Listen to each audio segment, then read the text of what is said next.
Dear Lord, thank you for letting me survive the seedy, derelict circus that showed up on the ball fields of my New Jersey elementary school in 1979. If you recall, there were two shows.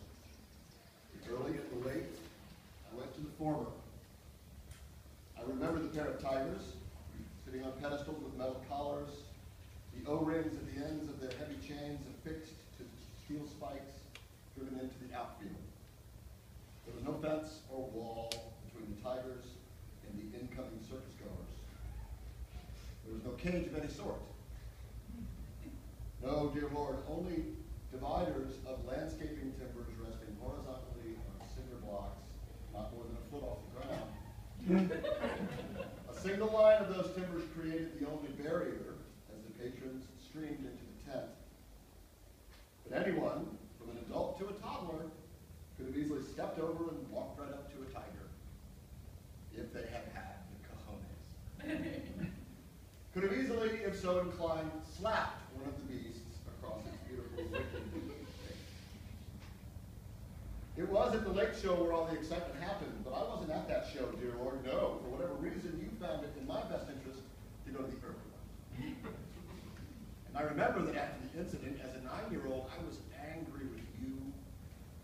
Not because you let the tragedy happen, no. Instead, I was angry and also jealous because I wasn't there to witness, while many of my friends were. You chose to have me at home as the tiger leapt off its pedestal with just enough play in its chain to pounce on the boy, a boy my age from the next town over, who had strayed to the wrong side of that useless little barrier, who had his neck bitten, mauled, and eaten by a 300, 400, 500-pound tiger, who was killed by that tiger in front of a tent full of onlookers, who was pulled from the jaws of the beast by our school's custodian, Mr. Van Sulcom, albeit a tad too late. The following day, dear Lord, the circus had fled, but at recess I, along with a girl from my class, found a bloody, goopy pile of something in the grass near third base, something the size and color of a juvenile eggplant, a deep purple that resembled smashed pokeberries. 30 years later, after I located the girl on Facebook, I asked if she remembered that goopy pile or if it was something my young mind had invented. She remembered. And parents, Lord?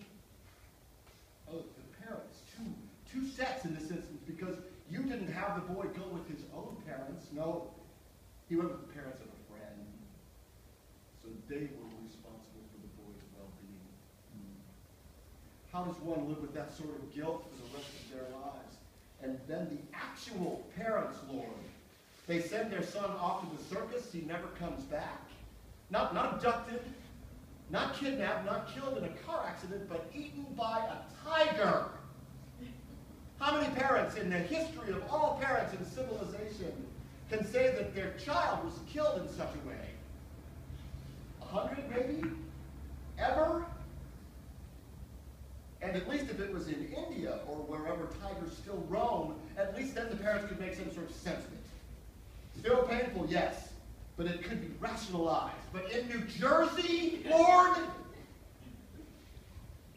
how do the parents begin to make heads or tails of that one? How awkward must that conversation be, even 30 years later, when new acquaintances ask innocent questions about family, maybe while at a dinner party, and they see an old photo of the boy on the wall. Oh, who's that handsome little guy? And the mother, or maybe the father, tries to explain. Why would you do that to the poor parents? Were they atheists or something? Had they denounced your name at some point way back when? Is it bad, dear Lord, that I wanted to be there that night to see that boy ripped open and partially eaten by a tiger? Why did you spare me that? Yet in your infinite wisdom, allow me outside for recess the very next day to find the boy's viscera lying in the hot sunshine beneath a swarm of hungry green bottle flies. To let my imagination run wild with disturbing visions, possibly more horrific than if I'd witnessed the actual event. I know I'm not supposed to question the whys of your ways, dear Lord, but I'm asking